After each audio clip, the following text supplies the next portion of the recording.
Hello दोस्तों, आज हम लोग फिर उपस्थित हुए हैं एक नए टॉपिक के साथ।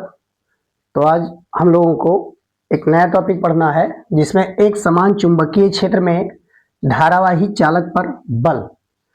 एक समान चुंबकीय क्षेत्र में धारावाही चालक पर लगने वाले बल के बारे में आज पढ़ना है कि अगर हम किसी एक समान चुंबकीय क्षेत्र में किसी धारावाही चालक को रखें तो धारावाही चालक पर एक बल आरोपित होता है जिसकी दिशा चुंबकीय क्षेत्र की दिशा तथा चालक में बहने वाली धारा की दिशा दोनों के लंबवत होती है। यानी अगर किसी धारावाही चालक को एक समान चुंबकीय क्षेत्र में रखें तो उस धारावाही चालक पर एक बल आरोपित होता है जिस बल की दिशा चुंबकीय क्षेत्र की दिशा तथा चालक में बहने वाली धारा की दिशा इन दोनों के लंबवत होती है।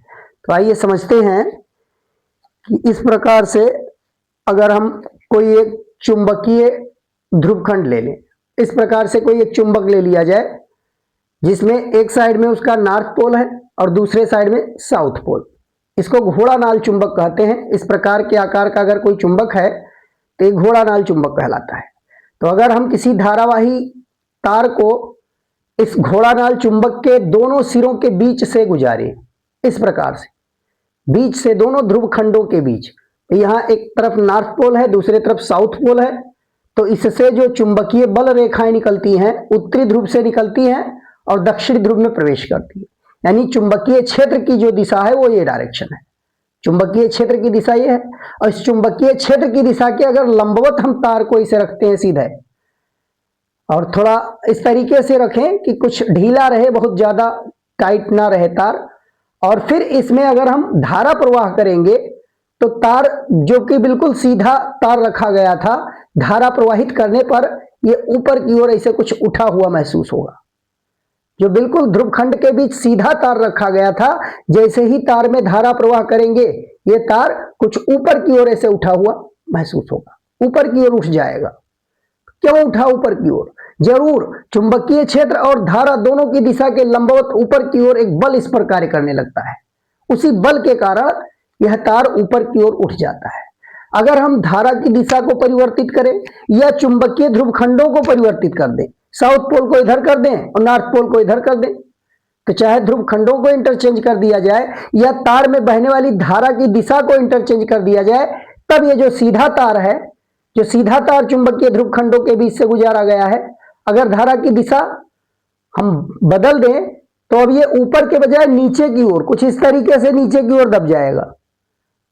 तब ये बीच में ध्रुव खंडों के बीच कुछ नीचे की ओर दब जाता है, यानी दबा, तब नीचे की ओर इस पर बल लंबवत नीचे की ओर कार्य करने लगता है। तो यही स्थिति है कि अगर हम किसी घोड़ा नाल चुंबक के दोनों ध्रुव खंडों के बीच में लंबवत सीधा तार रख दें और उस तार में धारा प्रवाहित करें तो उस तार पर एक बल आरोपित होता है जो कि इस प्रयोग द्वारा देखा जा सकता है। इस प्रयोग के माध्यम से हम ये देख सकते हैं कि जैसे ही तार में धारा प्रवाहित करेंगे तो अगर इधर नॉर्थ पोल इधर साउथ पोल है और आगे की ओर धारा प्रवाह हो रहा है तो यह तार निश्चित रूप से ऊपर की ओर उठ जाएगा, जो ये सिद्ध करता है कि तार में लंबवत ऊपर की ओर एक बल कार्य करता है। अब यह भी बताया गया भाई धारा की दिशा चूंकि लंबवत आगे की ओर है और चुंबकीय ध्रुवखंड उत्तरी ध्रुव से दक्षिणी ध्रुव की ओर इस प्रकार से, ये चुंबकीय क्षेत्र की दिशा हो गई, ये धारा की दिशा हो गई, तो तार किधर उठ रहा है? ऊपर की ओर, तो लगने वाला बल लंबवत ऊपर। देखिए ये तीनों एक दूसरे के लंबवत होते हैं, यानी बल की दिशा चुंबकीय क्षेत्र के भी लंबवत है और चालक में बहने वाली धारा की दिशा के भी लंबवत है। तो इन दोनों के लंबवत बल कार्य करता है। तो इसमें यहां पहला यही बात बताया गया कि एक समान चुंबकीय क्षेत्र में धारावाही चालक पर लगने वाला बल, जिसकी व्याख्या की गई। अब इस बल की दिशा को हम निम्नलिखित दो नियमों द्वारा ज्ञात कर सकते हैं। धारावाही चालक पर जो बल लग रहा है उस बल की दिशा के लिए यह दो नियम है, जिसमें पहला नियम है दाएं हाथ की हथेली का नियम नंबर 2। दाएं हाथ की हथेली का नियम नंबर 2। अब नंबर 1 नियम कौन सा है?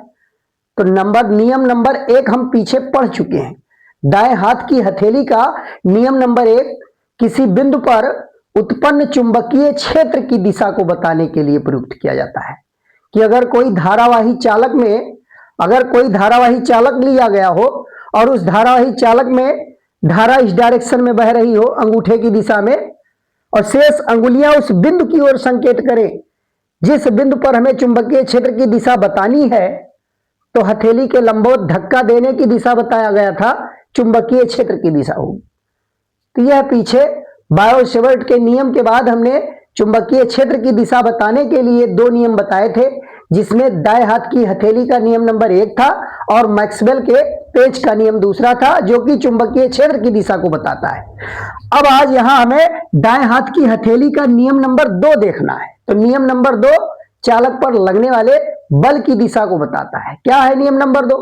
यदि हम अपने दाएं हाथ के पंजे को पूरा इस प्रकार फैलाएं, यदि हम अपने दाएं हाथ के पंजे को पूरा इस प्रकार फैलाएं कि अंगूठा और शेष अंगुलियां परस्पर लंबवत हों, भाई अपने दाएं हाथ को इस प्रकार फैलाएं कि अंगूठा और शेष अंगुलियां परस्पर लंबवत हों।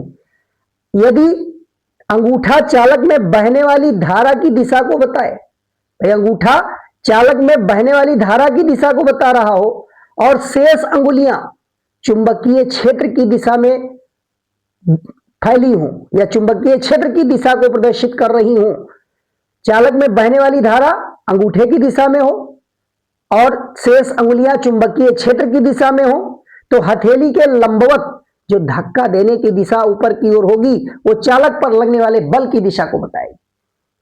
यानी अगर अंगूठे की दिशा में ये तार रखा हुआ है, धारा नीचे से ऊपर यानी अंगूठे के यहां नीचे से ऊपर की ओर धारा प्रवाह हो रहा है और चुंबकीय क्षेत्र की दिशा इस डायरेक्शन में है, अंगुलियों की दिशा में, तो बल किधर लगेगा? हथेली के लंबवत ऊपर की ओर बल कार्य करेगा।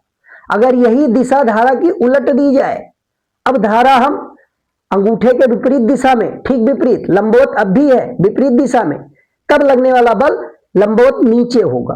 दोनों के लंबवत अभी भी कार्य करेगा। धारा की दिशा उलटने से बल की दिशा अपोजिट होगी, लेकिन लंबवत फिर भी रहेगी। चुंबकीय क्षेत्र के भी लंबवत होगी और धारा की दिशा कहिए या चालक की दिशा, भाई चालक की लंबाई के अनुदिश ही धारा प्रवाह होगा, तो चालक की लंबाई के अनुदिश धारा प्रवाह होगा, उसके भी लंबवत चुंबकीय क्षेत्र और धारा की दिशा दोनों के लंबवत बल आरोपित होगा। तो ये हो गया हमारा दाएं हाथ की हथेली का नियम नंबर 2। पुनः एक बार सुन लीजिए कि यदि हम अपने दाएं हाथ के पंजे को इस प्रकार फैलाएं कि अंगूठा और शेष अंगुलियां परस्पर लंबवत हों, यदि अंगूठा चालक में बहने वाली धारा की दिशा प्रदर्शित करती हो, शेष अंगुलियां चुंबकीय क्षेत्र की दिशा को बताती हो, तो हथेली के लंबवत धक्का देने की दिशा जो ऊपर की ओर है वह चालक पर लगने वाले बल की दिशा होगी। अब ये फ्लेमिंग के बाएं हाथ का नियम क्या है? फ्लेमिंग के बाएं हाथ का नियम, तो फ्लेमिंग के बाएं हाथ के नियम में भी चालक पर लगने वाले बल की दिशा को ही बताया जाता है। फ्लेमिंग ने जो बाएं हाथ का नियम दिया था, उन्होंने अपने अंगूठे और उसकी पास वाली दोनों अंगुलियों को इस प्रकार फैलाया था। तो फ्लेमिंग के बाएं हाथ का नियम क्या है कि यदि हम अपने बाएं हाथ के अंगूठे तथा उसके पास वाली दोनों अंगुलियों को इस प्रकार फैलाएं कि यह तीनों परस्पर लंबवत हों, अंगूठा और इसके पास वाली दोनों अंगुलियां इस प्रकार फैलाई जाए कि ये तीनों परस्पर लंबवत हों, तब यदि पहली अंगुली चुंबकीय क्षेत्र की दिशा को बताती हो और बीच वाली अंगुली चालक में बहने वाली धारा की दिशा को बताती हो, तो अंगूठा चालक पर लगने वाले बल की दिशा को बताएगा। तो फ्लेमिंग के बाएं हाथ का नियम क्या है कि यदि हम अपने बाएं हाथ के अंगूठे और उसके पास वाली दोनों अंगुलियों को इस प्रकार फैलाएं कि ये तीनों परस्पर लंबवत हैं, ये तीनों परस्पर लंबवत हों। अब यदि पहली अंगुली चुंबकीय क्षेत्र की दिशा को प्रदर्शित कर रही हो, चुंबकीय क्षेत्र की दिशा बताती हो, बीच वाली अंगुली चालक में बहने वाली धारा की दिशा को बताती हो, तो अंगूठा चालक पर लगने वाले बल की दिशा को बताएगा। यानी इस नियम में भी वही बातें बताई गई है जो दाएं हाथ की हथेली के नियम नंबर 2 में बताया गया। वहां भी ये तीनों परस्पर लंबवत थे और यहां भी तीनों परस्पर लंबवत ही बात की गई है। तो ये दोनों नियम से हम उस चालक पर लगने वाले बल की व्याख्या कर सकते हैं, उसके दिशा की, भाई चालक पर किस डायरेक्शन में बल लग रहा है, हम उस बल की दिशा को इन दोनों नियमों से ज्ञात कर सकते हैं। अब आइए देखते हैं कि उस धारावाही चालक पर लगने वाले बल के परिमाण को कैसे ज्ञात करें।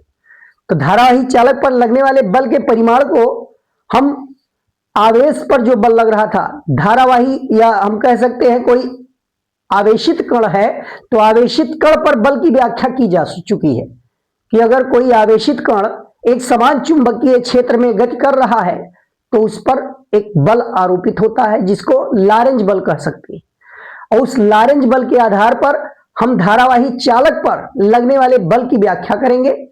तो आइए नेक्स्ट हेडिंग है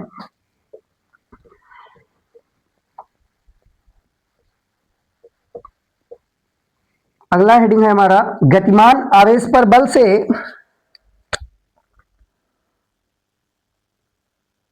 गतिमान आवेश पर बल।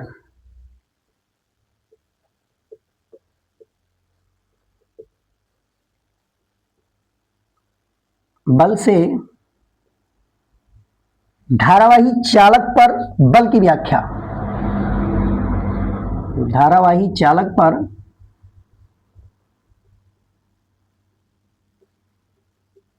बल की व्याख्या।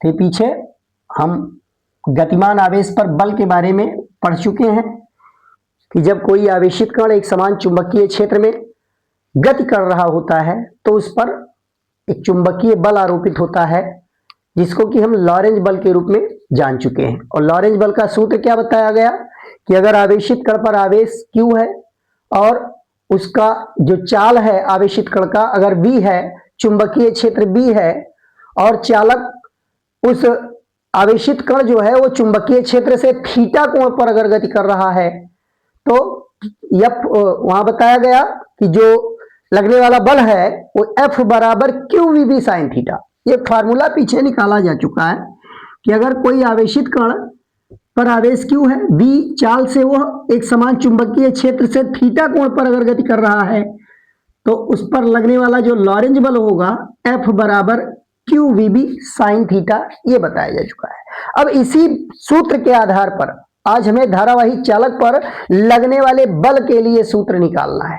तो देखिए क्या है धारावाही चालक पर लगने वाला बल। तो उसके लिए हम मान लें हमारे पास कोई एक L लंबाई का एक धारावाही चालक है, ये कोई धारावाही चालक है L लंबाई का, इसकी लंबाई L है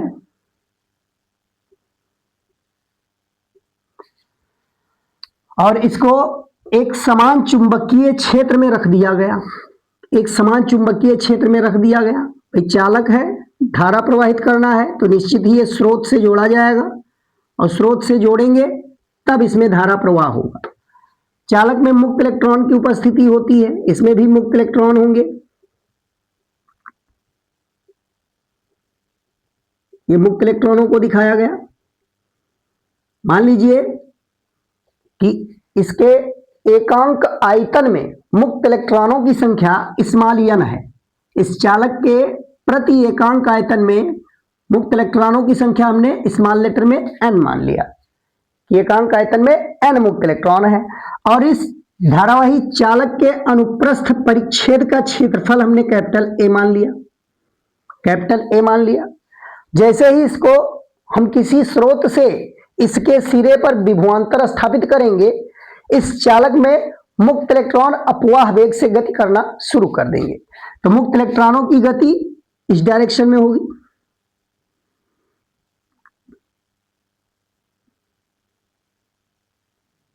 ये मुक्त इलेक्ट्रॉन इस दिशा में गति करना शुरू कर देंगे और जो इनका वेग होगा उसी को हम अपवाह वेग कहेंगे।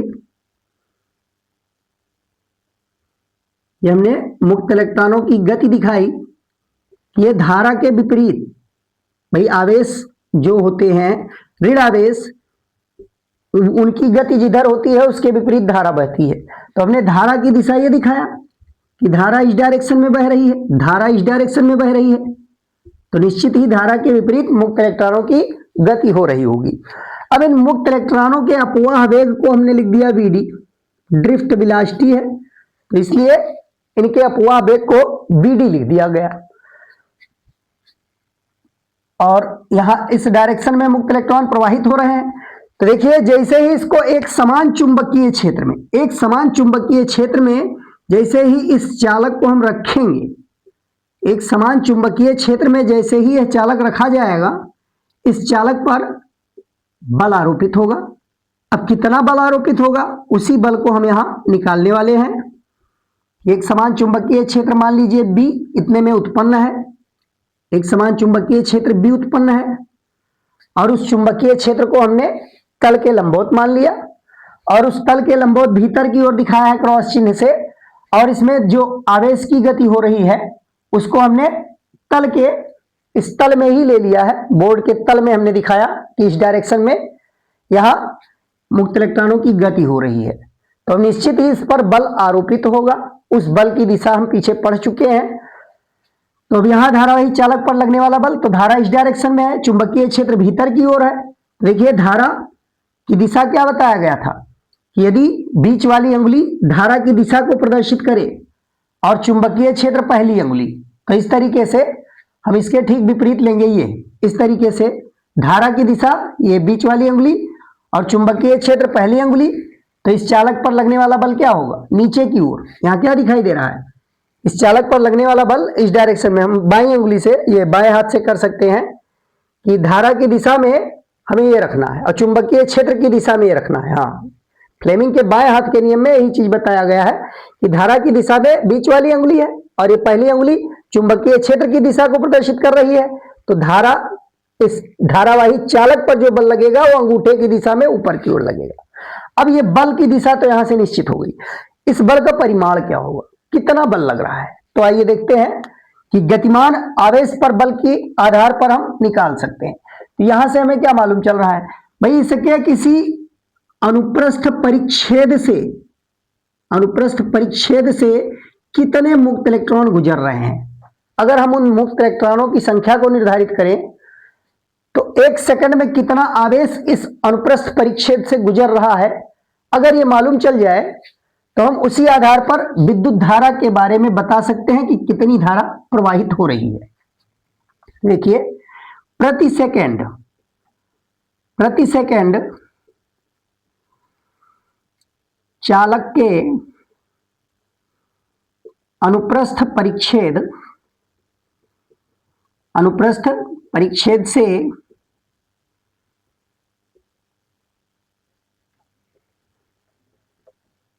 गुजरने वाले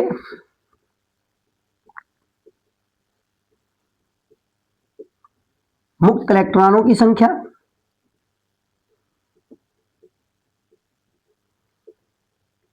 कितने मुक्त इलेक्ट्रॉन एक सेकंड में इस अनुप्रस्थ परिच्छेद से गुजर रहे हैं। तो देखिए एक सेकंड में जितना चाल है, एक सेकंड में जितना अपवाह वेग है, वही हम कह सकते हैं कि मुक्त इलेक्ट्रॉनों का एक सेकंड में विस्थापन होगा। एक सेकंड में मुक्त इलेक्ट्रॉन का विस्थापन उसके अपवाह वेग के बराबर होगा। भाई प्रति सेकंड विस्थापन ही वेग कहलाता है। तो हमें यहां vd मालूम है कि अपवाह वेग से सारे मुक्त इलेक्ट्रॉन गतिमान है, तो हम एक सेकंड में उनका विस्थापन vd कहेंगे। और अनुप्रस्थ परिच्छेद क्षेत्रफल a से लिखा गया, तो अगर हमें एक सेकंड में मुक्त इलेक्ट्रॉनों का विस्थापन मालूम है, अनुप्रस्थ परिच्छेद क्षेत्रफल मालूम है, तो हम उनको गुणा कर दें तो आयतन हमको मिल जाएगा कि कितना आयतन एक सेकंड में मुक्त इलेक्ट्रॉन कितने आयतन में प्रवाहित हो रहे हैं। यानी हम इस चालक का कह सकते हैं एक सेकंड में कितने आयतन में मुक्त इलेक्ट्रॉन प्रवाहित हो रहा है। और प्रति एकांक आयतन में मुक्त इलेक्ट्रॉनों की संख्या n कही गई, एकांक आयतन में मुक्त इलेक्ट्रॉनों की संख्या n कही गई, तो संपूर्ण चालक का आयतन एक सेकंड में a into vd into n के बराबर होगा। देखिए प्रति सेकंड चालक के अनुप्रस्थ परिच्छेद से गुजरने वाले मुक्त इलेक्ट्रॉनों की संख्या, कितने मुक्त इलेक्ट्रॉन होंगे, NaVd, इतने मुक्त इलेक्ट्रॉन। ये AVd आयतन को प्रदर्शित करता है और n एकांक आयतन में मुक्त इलेक्ट्रॉनों की संख्या है। तो एकांक आयतन में मुक्त इलेक्ट्रॉनों की संख्या को आयतन से गुणा कर दे तो संपूर्ण आयतन में 1 सेकंड में कितना मुक्त इलेक्ट्रॉन इस अनुप्रस्थ परिच्छेद से गुजर रहा है हमें मालूम चल जाएगा। अब हमको ये मालूम है कि प्रत्येक मुक्त इलेक्ट्रॉन पर आवेश E के तुल्य होता है। E जहां मूल आवेश बताया गया। तो देखिए यही चीज अगर हमको मालूम चल जाए कि प्रति सेकंड चालक के अनुप्रस्थ परिच्छेद प्रति सेकंड चालक के अनुप्रस्थ परिच्छेद से गुजरने वाले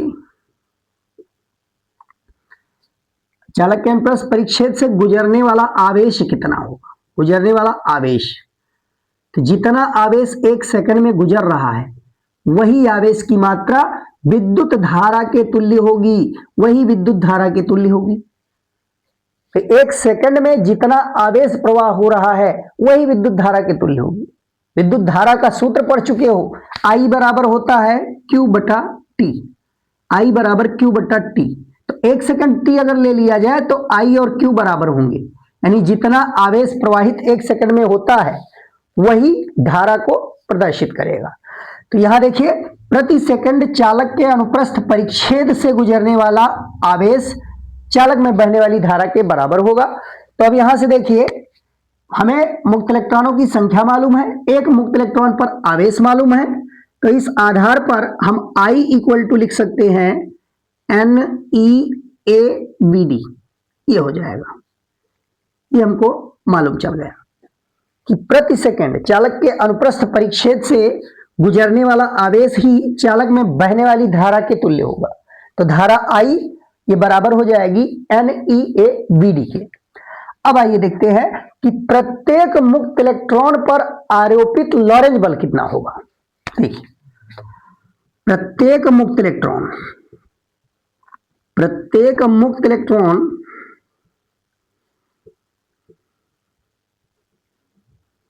पर आरोपित लॉरेंज बल,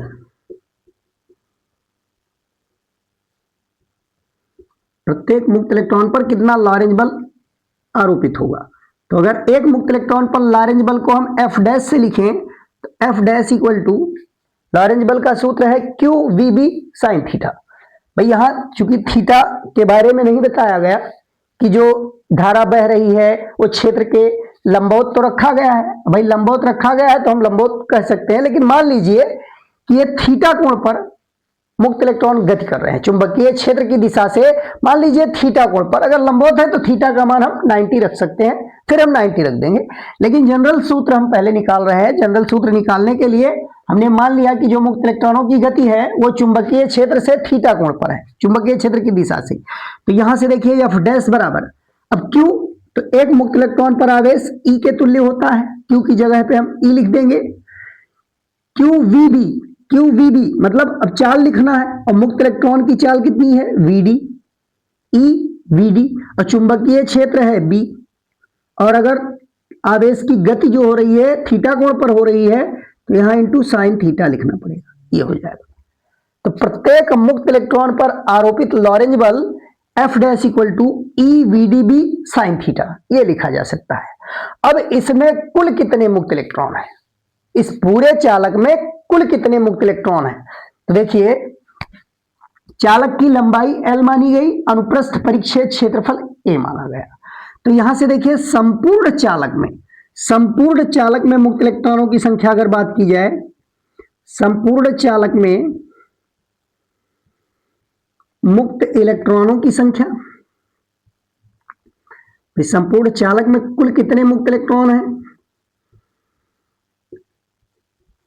तो हम यहां से कह सकते हैं एकांक आयतन में मुक्त इलेक्ट्रॉन n है, और इस चालक का कुल आयतन, तो यहां जो आयतन यूज किया गया था वो 1 सेकंड में जितना दूर तक आवेश प्रवाह हुआ था उतने भाग का आयतन लिखा गया था इसमें। और यहां क्या है, संपूर्ण चालक में, इस पूरे चालक में कितना मुक्त इलेक्ट्रॉन मौजूद है।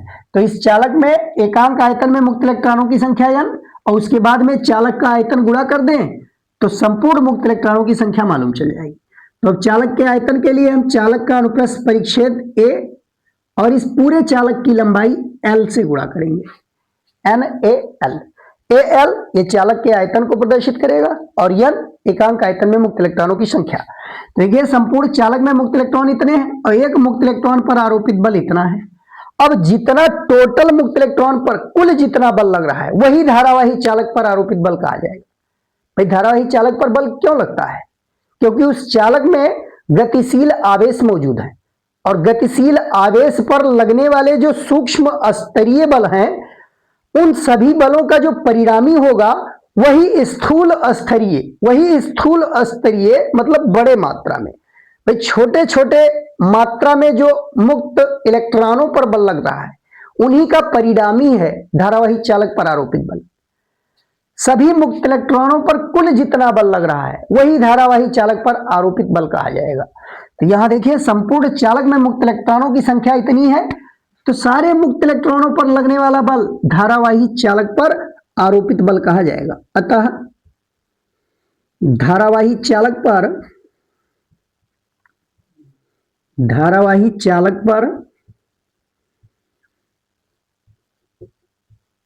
लगने वाला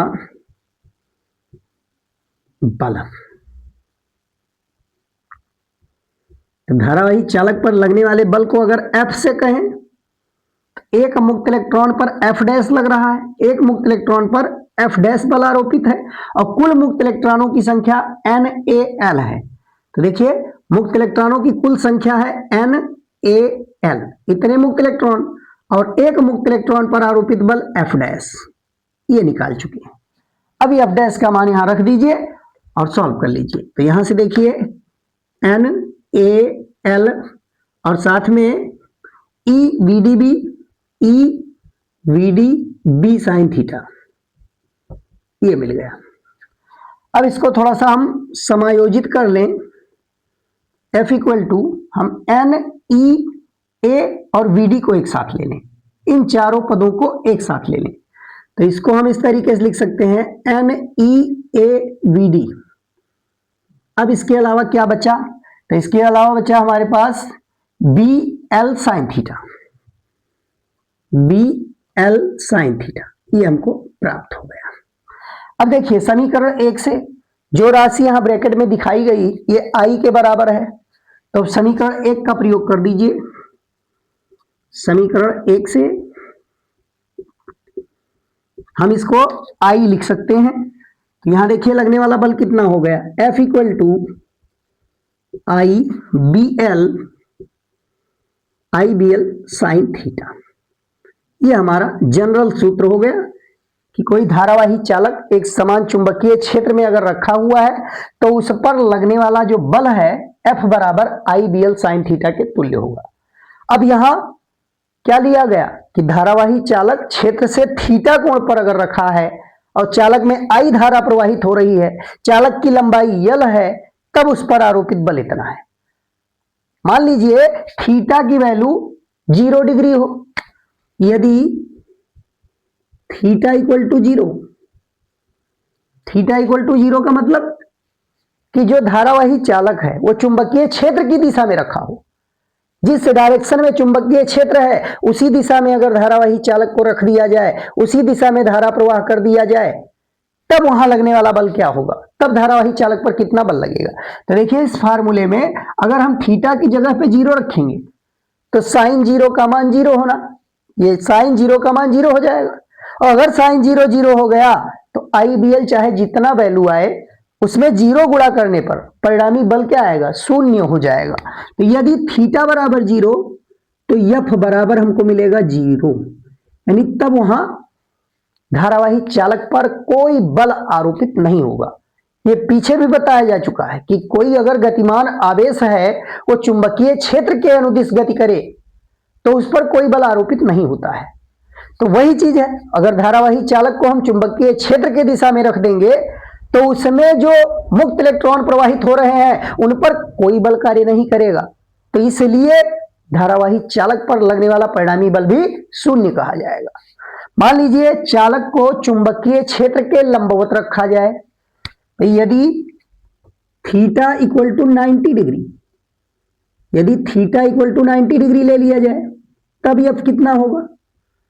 तो इसी फार्मूले में अगर थीटा इक्वल टू 90 रखेंगे तो साइन 90 का मान होगा 1, तो उस समय F equal to I B L मिलेगा।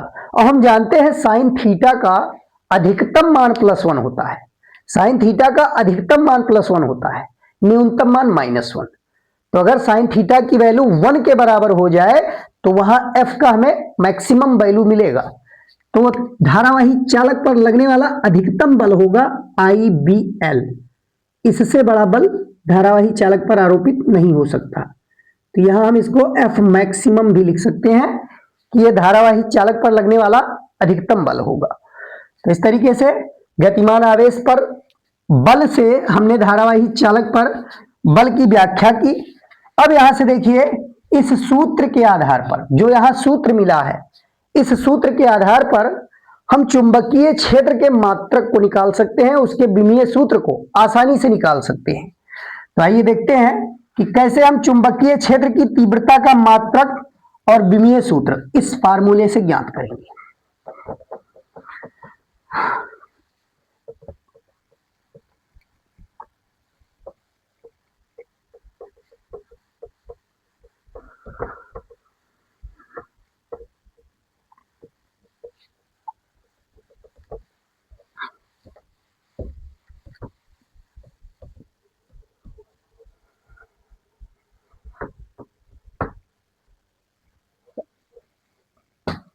यहां क्या देखा गया कि अगर कोई धारावाही चालक को एक समान चुंबकीय क्षेत्र में क्षेत्र के लंबवत रख दिया जाए तो उस पर लगने वाला जो बल है F equal to I B L के बराबर होगा।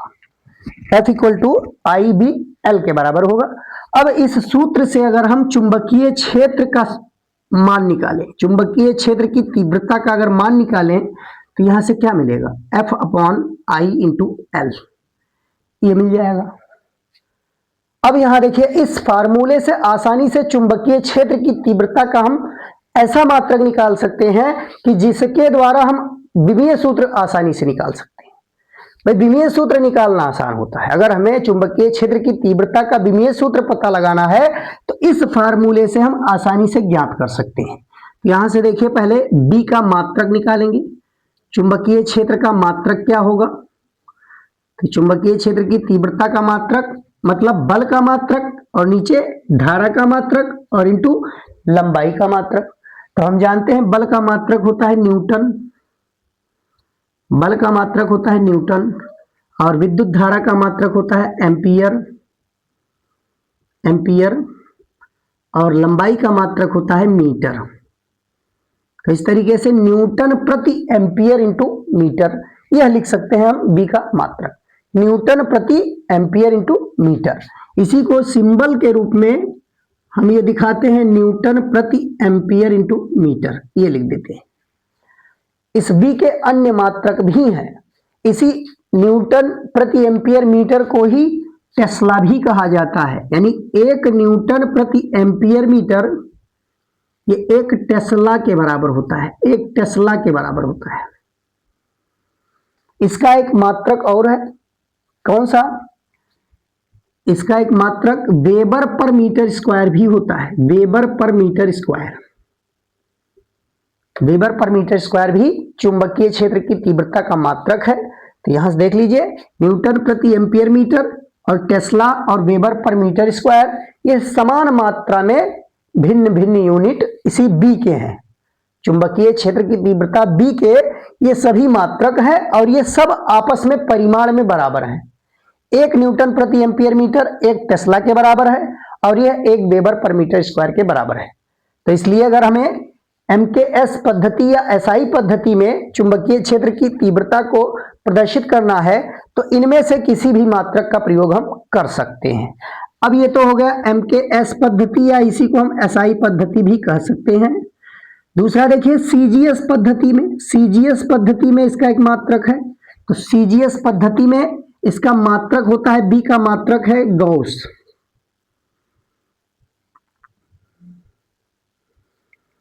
तो सीजीएस पद्धति में बी का मात्रक है गॉस।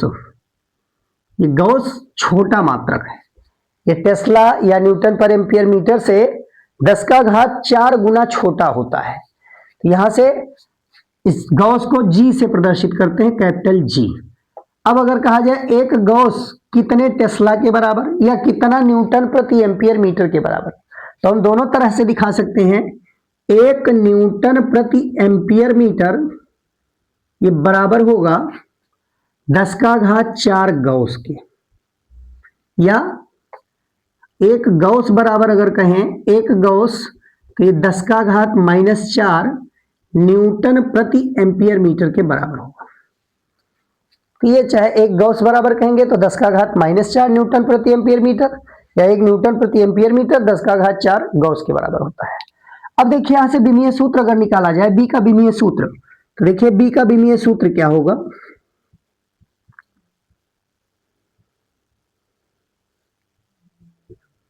बी का विमीय सूत्र, तो विमीय सूत्र में हमें ज्ञात करने के लिए हम चाहें तो पहले इसको पूरी तरीके से MKS सिस्टम में बदल सकते हैं। जैसे कि बल को हम देखिए क्या लिख सकते हैं, बल को यहीं से देखिएगा, विमीय सूत्र ज्ञात करना है तो इसको ज्ञात करने के लिए हम पहले इसका MKS पद्धति में शुद्ध रूप में जो मीटर किलोग्राम सेकंड एम्पियर पद्धति में ही हो, तो ऐसे पद्धति में हम इसके मात्रक को पहले बदलेंगे। तो यहां देखिए न्यूटन, न्यूटन को हम लिख सकते हैं किलोग्राम मीटर पर सेकंड स्क्वायर, ये किलोग्राम मीटर पर सेकंड स्क्वायर, तो ये हो गया न्यूटन के प्लेस पर। और नीचे है एम्पियर, तो एम्पियर को तो ए ही लिखा रह देंगे, ए ही लिखा रहने देंगे, या इसको कूलाम के पदों में भी चेंज कर सकते हैं। कहीं कहीं कूलाम के पदों में भी विमीय सूत्र पूछ सकता है, तो कूलाम के पद में भी इसको लिख सकते हैं या एम्पियर के पद में भी लिख सकते हैं। और यहाँ देखिए लंबाई है, तो लंबाई ये मीटर है ही है पहले से। अब यहाँ मीटर से मीटर ये निरस्त हो रहा है, क्या मिला हमको, किलोग्राम सेकंड -2 और यहाँ एम्पियर -1, ये मिल गया। ये हो गया हमारा MKS पद्धति में। अब इसके आधार पर अगर हम विमीय सूत्र कहें तो विमीय सूत्र क्या मिल जाएगा। विमीय सूत्र देखिए kg के लिए m लिखेंगे, और यहाँ सेकंड है तो t-2 होगा, और एम्पियर है तो a-1 होगा। इस तरीके से हम देख सकते हैं, इस तरीके से हम प्राप्त कर सकते हैं। अब अगर c के पदों में हमें लिखना है, कूलाम के पदों में लिखना है, तो कूलाम के पदों में लिखने के लिए I बराबर Q/T फार्मूले का प्रयोग करेंगे, और I के प्लेस पर हम क्या लिख सकते हैं, इसको ऊपर ले चलें तो ये हो जाएगा Q इंटू T⁻⁻1, ये I के जगह पर प्लेस कर देंगे और Q के स्थान पर हम C का प्रयोग कर लेंगे। तो यहां से देखिए T माइनस, यहाँ -2 पहले से था, एक T-1 और ऐड हो जाएगा। I के प्लेस पर जैसे ही रखेंगे, I -1 है और यहाँ I जो है वो -1 के रूप में है, तो I के स्थान पर यानी एम्पियर के स्थान पर हम लिख सकते हैं कूलाम इंटू सेकेंड -1, और सेकेंड -1 ऊपर ले जाएंगे तो ये ऊपर जब जाएगा सेकेंड -1 तो यहाँ +1 के रूप में बनेगा, और 1 के रूप में बनेगा तो 1 - 2 करेंगे तो सेकेंड -1 बचेगा। तो इसको हम लिख सकते हैं, इसका विमीय सूत्र किलोग्राम सेकेंड -1 यानी T-1 लिख सकते हैं, और साथ में कूलाम नीचे जो है उसको ऊपर लाएंगे तो C-1 के रूप में ये दिखाया जा सकता है। तो ये दोनों, ये विद्युत धारा यानी एम्पियर के पदों में, और ये C मतलब आवेश के लिए विमीय सूत्र डायरेक्ट C के पदों में भी दिखाया जा सकता है। तो C के पदों में M T-1 C-1 ये लिखा जा सकता है। तो यहां तक क्लियर हो गया। अब यहाँ एक टॉपिक और बच रहा है, ये देखते हैं। एक टॉपिक और है कि अगर दो समांतर धारावाही चालक ले लिए जाएं तो उनके बीच लगने वाला बल कितना होगा। तो दो समांतर धारावाही तारों के बीच बल, दो समांतर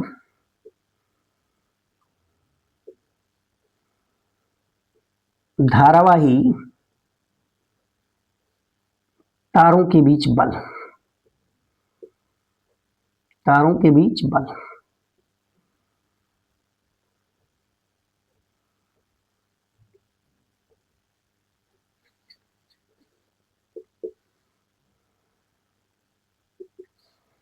इसी से हम एम्पियर की परिभाषा दे सकते हैं। एम्पियर की परिभाषा इसी प्रयोग के आधार पर बताई गई है।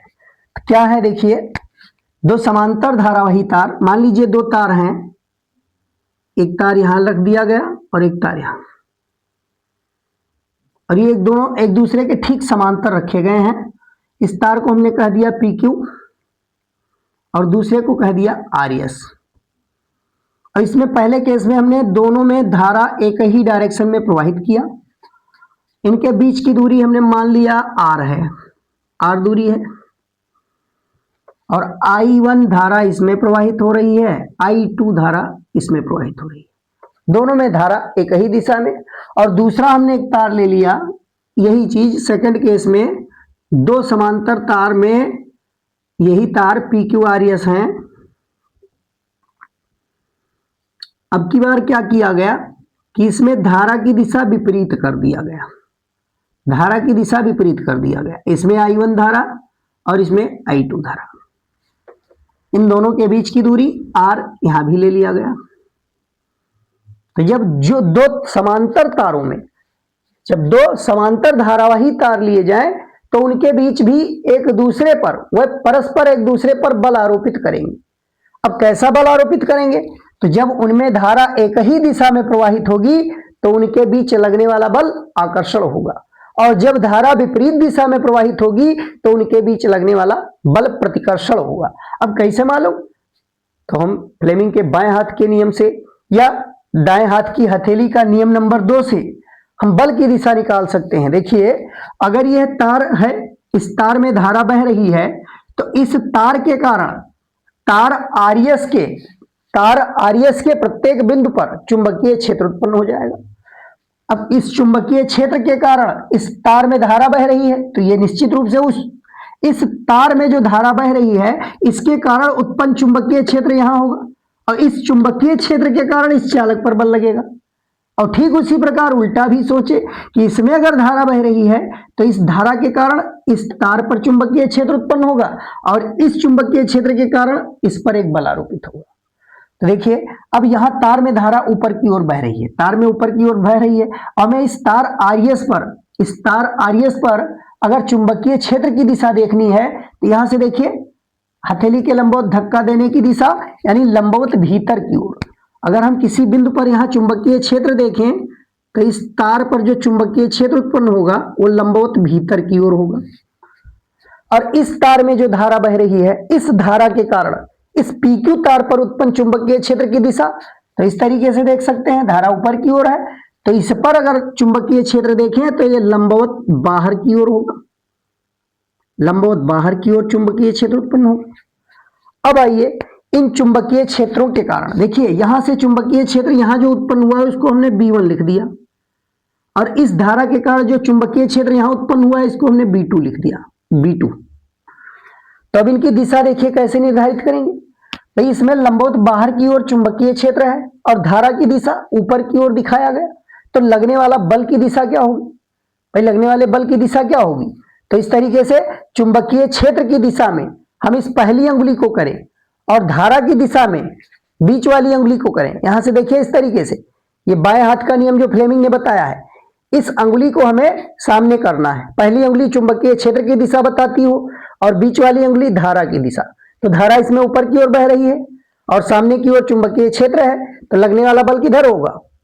भाई, लगने वाला बल किधर होगा? तो हम इस साइड में कह सकते हैं कि तार आरएस की ओर बल आरोपित होगा। इसमें जो बल लगेगा इस तार पर, उसका डायरेक्शन ये होगा भीतर की ओर, इस तार आरएस की ओर बल लगेगा। अब इसको देखिए, यही चीज यहां लगाएं तो इस चालक के कारण या इस चालक पर लगने वाला बल किधर है? तो इसमें चुंबकीय क्षेत्र की दिशा भीतर की ओर है और चालक में धारा ऊपर की ओर है। तो सेम इसी तरीके से बाएं हाथ की हथेली के नियम से अगर हम देखें, इसको इस तरीके से फैलाएं कि ये अंगुली, पहली अंगुली ये ब्लैक बोर्ड के भीतर की ओर, यहाँ जो व्हाइट बोर्ड लिया गया इसके भीतर की ओर प्रदर्शित हो रही है, और बीच वाली अंगुली ऊपर की ओर। तो यहाँ अंगूठा देखिए इस साइड में आ रहा है, अंगूठा इस साइड में आ रहा है, मतलब इस चालक पर जो बल लगेगा उसकी दिशा ये होगी। तो इनके बीच जो पारस्परिक बल लग रहा है वो दोनों एक दूसरे की ओर लग रहा है, जो कि आकर्षण बल को प्रदर्शित करता है। यह आकर्षण बल को प्रदर्शित करता है कि जब दोनों चालक एक समांतर रख दिए जाए और एक ही दिशा में धारा प्रवाहित हो तो उनके बीच लगने वाला बल आकर्षण बल होगा। और इसी प्रकार इसमें अगर देखा जाए तो इसमें देखिए, इस धारा के कारण जो चुंबकीय क्षेत्र उत्पन्न हो रहा है, इस धारा के कारण जो चुंबकीय क्षेत्र उत्पन्न हो रहा है उसकी दिशा लंबवत भीतर की ओर, ये लंबवत भीतर की ओर होगा, ये हो जाएगा। और इस धारा के कारण उत्पन्न चुंबकीय क्षेत्र, तो इसमें देखिए धारा किधर है, तो इसमें धारा नीचे की ओर है, तो इस तरीके से हम फैलाएंगे। तो इसमें धारा नीचे की ओर है तो दाहिने हाथ की हथेली का नियम नंबर 1 लगाएं तो चुंबकीय क्षेत्र की दिशा लंबवत भीतर की ओर इधर भी आएगी। इस तार पर भी चुंबकीय क्षेत्र लंबवत भीतर की ओर आएगा, इसके कारण यहाँ B1 उत्पन्न होगा, इसके कारण यहाँ B2 उत्पन्न होगा। तो इसमें B1 B2 दोनों ही लंबवत भीतर की ओर कार्य कर रहे हैं।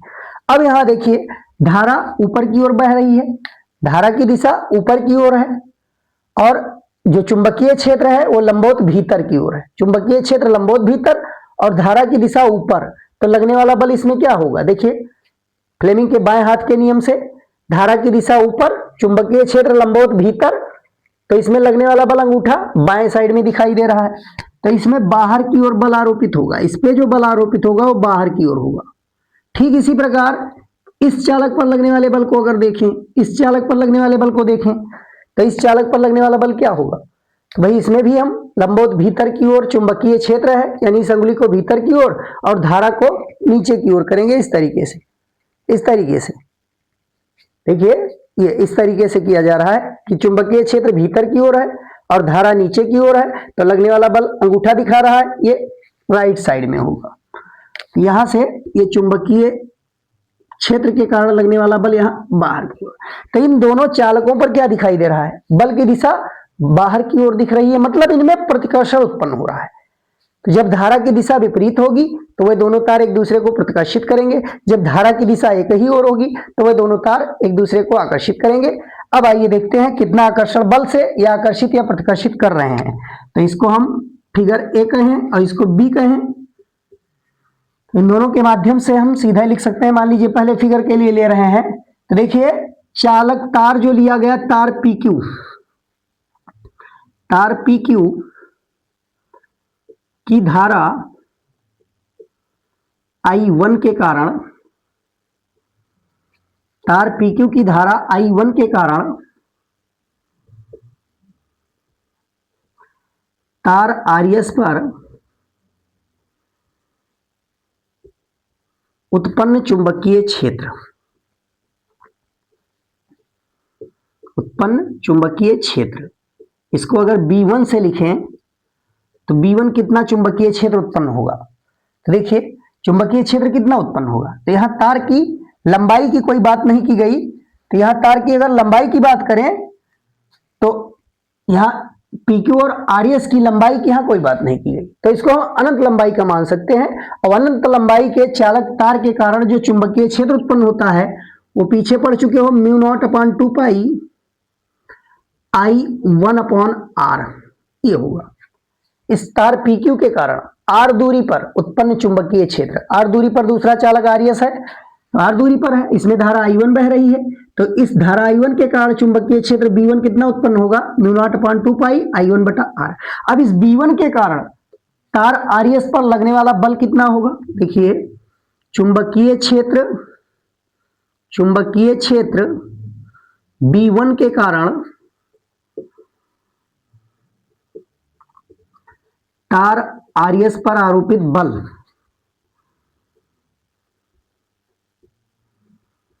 तार RS पर आरोपित बल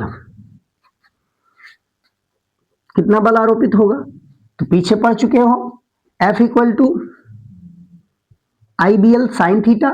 यहां तार RS पर आरोपित बल, तो इस तार की एकांक लंबाई पर आरोपित बल कह सकते हो या L मीटर लंबाई कहेंगे, तो L से गुणा होगा भाई, L इसमें मान लीजिए L मीटर लंबाई लिया जा रहा है। चुंबकीय क्षेत्र B1 के कारण तार RS की लंबाई L पर, L लंबाई पर, तार RS की L लंबाई पर आरोपित बल,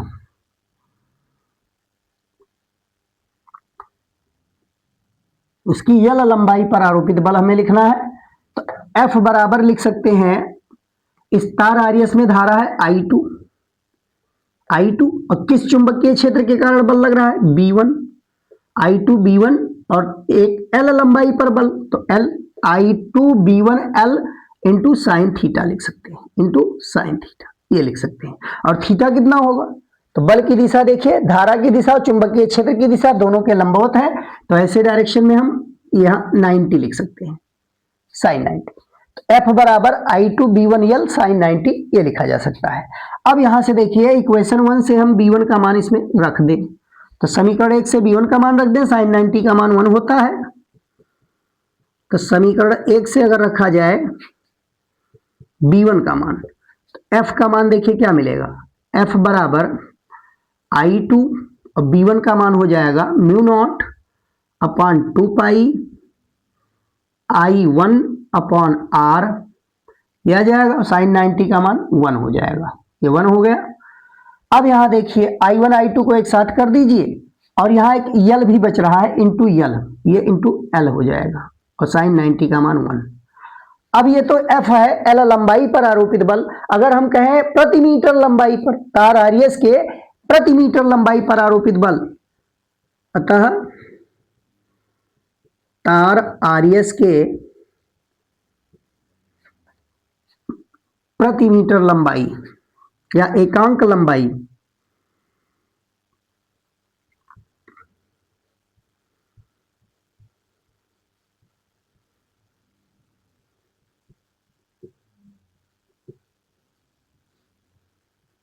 प्रति मीटर लंबाई पर आरोपित बल F बटा L, इसको F बटा L कहेंगे। F बटा L इक्वल टू हो जाएगा mu not upon 2 pi I1 into I two upon R।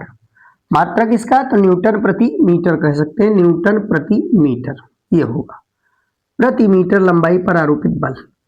इसी प्रकार से अगर हम आरएस के कारण पीक्यू पर बल, अगर इस बल F का परिमाण इस वाले का निकाले तो वो भी इतना ही आएगा, भाई सेम पैटर्न वही है। तो इसी प्रकार से अगर हम दूसरे वाले बल को निकालें, इसी प्रकार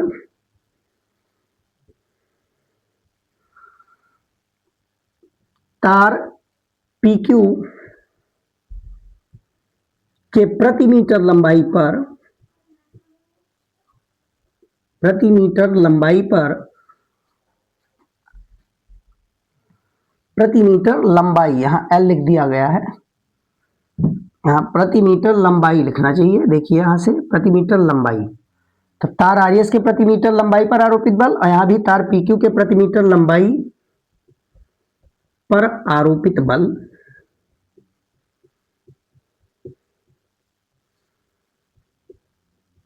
यही फार्मूला यहां भी मिल जाएगा, F by L equal to mu not upon 2 pi I1 I2 बटा R, ये लिख सकते हैं न्यूटन प्रति मीटर। मतलब दोनों तारों पर, चाहे पीक्यू तार लिया जाए चाहे आरएस, दोनों पर बराबर परिमाण में बल कार्य करेंगे, दोनों बल का परिमाण समान होगा।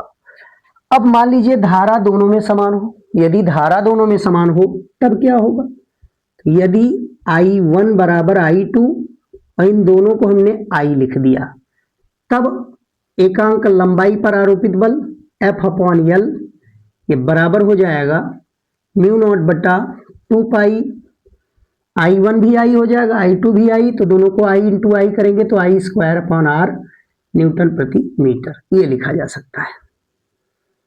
ये हो गया सारे केस। अब इस सूत्र के आधार पर हम एम्पियर की परिभाषा दे सकते हैं, तो आइए देखते हैं एम्पियर की परिभाषा कैसे इस सूत्र के आधार पर दिया जाएगा।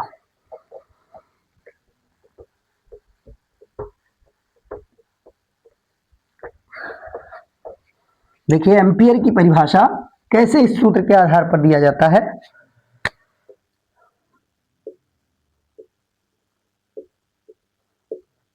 एम्पियर की परिभाषा,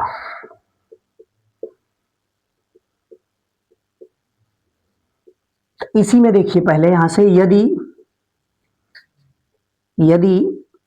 R का मान 1 मीटर ले लिया जाए और I1 I2 भाई वो तो 1 एम्पियर के बराबर होनी ही चाहिए। एल का मान और आर का मान, एल का मान और आर का मान 1 मीटर ले लिया जाए। आर बराबर 1 मीटर और एल बराबर 1 मीटर, 1 मीटर ले लिया गया। तो एल का मान 1 रख देंगे और आर का मान 1 रख देंगे। तो यहां से देखिए I1 I2 भी 1 एम्पियर रख दिया जाए, यानी यहां I भी 1 एम्पियर कह दिया जाए। इस वाले फार्मूले से लिखा जा रहा है, इस वाले फार्मूले से समान धारा के केस में। तो समान धारा के केस में अगर हम R बराबर 1 मीटर कह दें, L बराबर 1 मीटर कह दें, तो दोनों में जो धारा बह रही है वो 1 एम्पियर तब होगी, 1 एम्पियर तब होगी जब ये बल का मान, भाई बल का मान देखिए कितना आएगा, भाई बल का मान तब आएगा यहाँ F बराबर म्यू नॉट बटा 2 पाई। ये सारे मान इसमें रख दीजिए, इन सारे मानों को रख दीजिए। तो यहां से देखिए F बराबर कितना आएगा, L का मान 1 मीटर हो गया और यहाँ म्यू नॉट अपॉन 2 पाई हो गया, और I का मान हमने 1 कर दिया है और R का मान भी 1 कर दिया। अब इनको सॉल्व किया जाए तो यहां से F इक्वल टू क्या मिलेगा, म्यू नॉट बटा 2 पाई। और इसका मान अगर निकाला जाए तो म्यू नॉट बटा 2 पाई का मान होता है 2 इंटू 10⁻⁻7 न्यूटन। अब यहां से हम परिभाषा देख सकते हैं कि यदि दो समांतर धारावाही चालक तार, यदि दो समांतर धारावाही चालक तार परस्पर 1 मीटर की दूरी पर स्थित हो, परस्पर 1 मीटर की दूरी पर स्थित हो और उनमें इतनी धारा प्रवाहित की जाए, इतनी धारा प्रवाहित की जाए कि उनके एकांक लंबाई पर लगने वाला बल 2 × 10⁻⁻7 न्यूटन का हो, तब उसमें जो धारा प्रवाहित हो रही है वो 1 एम्पियर कही जाएगी।